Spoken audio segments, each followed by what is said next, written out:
A shock to the system. A Stanley Cup winner, many viewed as a prime free agent target, has walked away from the NHL at just 29. And this is the part most people miss. His decision says as much about the market and team strategies this summer as it does about his own career path. The Vancouver Canucks entered the off-season with ambitious plans. General manager Patrick Allvin laid out clear priorities to patch lineup gaps and avoid a repeat of last season's frustrations in 2024-25. But despite the intent and plenty of speculation, the Canucks haven't landed a marquee free agent. One name that kept surfacing as a possible fit? Jakub Vrana. Here's where it gets controversial. Vancouver reportedly considered claiming Vrana back in March when the Washington Capitals waived him, but ultimately passed. Was that a missed opportunity or a calculated call based on role, cap flexibility, or concerns about consistency? Reasonable people can disagree, and many will. Throughout the early off-season, whispers suggested Allvin might circle back with a low-risk, high-upside one-year offer. A short-term pact made sense on paper. Vrana's elite shot and top-6 scoring flashes are real, and a prove-it deal could have offered value. But Vrana charted a different course.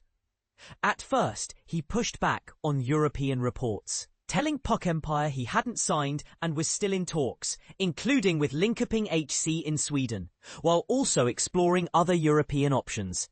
But just days later, the picture snapped into focus. The former first-round pick and Stanley Cup champion officially committed to Linkoping HC on a 2-year contract. Welcome back indeed. Vrana, who previously played in the organisation earlier in his career, returns to Sweden at 29. Prioritizing a stable role and fresh start over the uncertainty of NHL depth charts and short-term deals. For players in that mid-career limbo, too talented for the fringes but not guaranteed top-6 usage, the European route can be both lucrative and rejuvenating.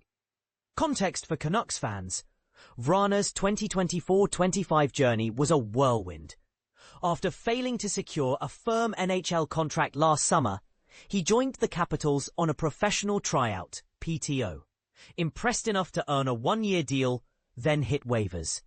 Nashville claimed him, and he wrapped the season with 14 points, 9 goals and 5 assists, across 39 games between Washington and the Predators. Those flashes of finishing ability remained, but they came in spurts rather than sustained stretches. But here's where it gets controversial again. Should Vancouver have taken the swing anyway? On a short-term, low-risk contract, a scorer with Vrana's release could have filled a secondary scoring need and boosted power play depth. On the flip side, roster fit, defensive reliability and opportunity cost matter, especially for a team trying to solidify identity and balance. Did the Canucks dodge a risk, or did they let a potential bargain walk overseas? And this is the part most people overlook. European signings like this can reset a player's trajectory. With top minutes and a defined role in Linkoping, Vrana could rebuild confidence and value, and potentially return to North America later with stronger leverage. If that happens, teams that passed this summer might find themselves revisiting the debate. Your turn. Should the Canucks have pulled the trigger on a short-term deal for Jakub Vrana, or was passing the smarter play?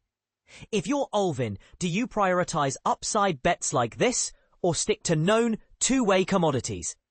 Agree or disagree? Tell us why.